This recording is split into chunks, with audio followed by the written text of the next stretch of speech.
Celebrating the ordinary. When was the last time you took a moment to stop and celebrate the ordinariness of your life? When was the last time you raised a glass and made a toast to yourself for just simply overcoming life?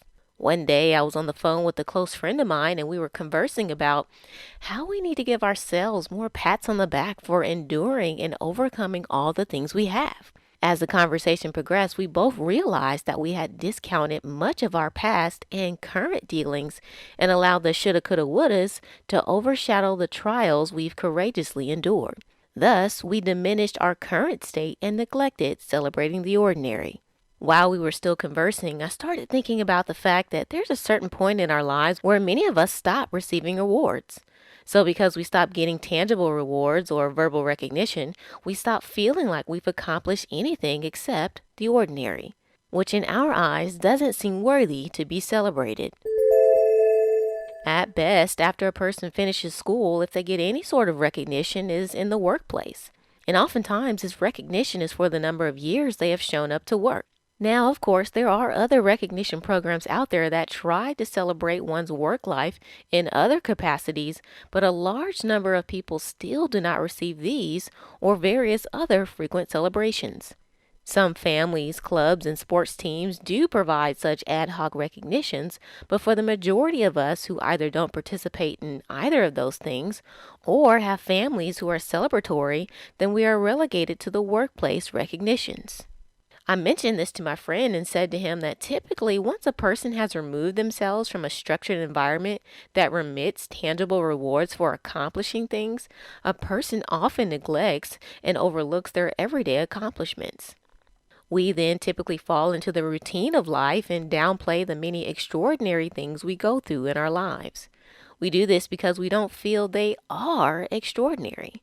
And because we don't feel those things are extraordinary, we don't feel we've accomplished anything. So then there's no need to celebrate. Many times the sentiment is, what did I just do for the past 4 years? Well, that was a waste. I don't feel like I progressed in anything. I believe we often feel this way because we've allowed culture to sensationalize and exalt extremity when it comes to what extraordinary looks like. So what we often do is wait until our lives match up with that as a cause for celebration. While I get that the word extraordinary does mean something that is extraordinary, and there's a cause for celebrating that, but I also think we can celebrate the ordinary. Even though we feel ordinary is mediocre, average, or normal, doesn't mean that it can't be celebrated. Because since when are we relegated to celebrations that only involve the extraordinary? Who puts the parameters and rules on what we can celebrate? I think by honestly answering these questions, it will help dismantle the guilt we feel about celebrating the ordinary in our lives.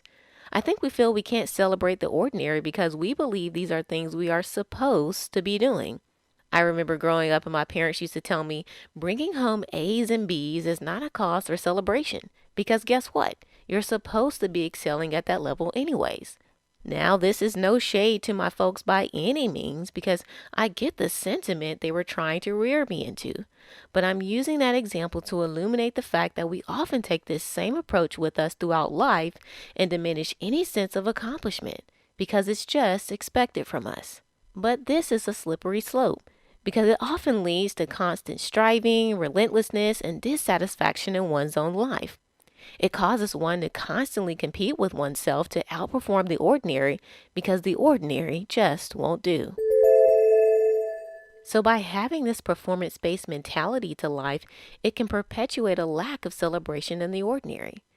When you constantly feel the need to excel, perform, or accomplish bigger and better things, you often miss out on celebrating the everyday wins. Everyday wins are including but not limited to ending the day in your right mind, being able to sustain a living, no matter how you do it, and safely waking up in the morning. Yes, this is pretty much the equivalent to everyday gratitude. I also think the danger of inspiration is another reason we don't celebrate the ordinary. The danger of inspiration is one that when you look at various documentaries and excerpts that recap the lives of quote unquote significant individuals in the course of history, while you may feel inspired to some degree, Consequently, you also feel as though if your life does not result in the documentation of recourse, then your life is not extraordinary. While you may feel inspired to do and pursue more things in life, you also feel that what you've done thus far and what you're currently doing isn't enough. Thus, you feel nameless.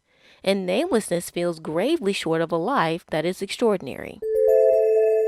Circling back to the friend that I was speaking with over the phone, I mentioned to him that he has much to celebrate as it pertained to the topic at hand, which was the completion of his master's degree. Even though he felt like he didn't learn much, so he didn't feel like celebrating, I said to him he could celebrate the fact that over those 4 years it took him to finish, that he was able to keep and work his full-time job while going to school full-time and while being a father and a husband. And that at the end of it, his family was still intact and that he was still in his right mind. That, in and of itself, is an accomplishment and something to celebrate. Once I pointed it out, he said, "Well, I guess you're right. I've been so entrenched and engulfed in my own mind that I couldn't see the external perspective on it. I guess I can celebrate that." As my birthday was also soon approaching after that conversation in just a few short weeks, I mentioned to him that based on our conversation, I too had been encouraged to stop, reflect, and celebrate my life in the many years of ordinariness. So today's podcast will encourage you to do the same.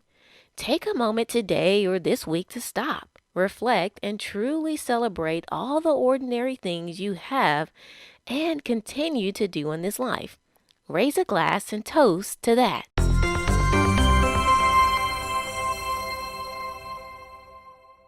For more content and to download copies of my ebooks, go to simplelifeconversations.blog. That's simplelifeconversations.blog. Be sure to subscribe to this podcast channel to get the latest episode of Conversation Starters.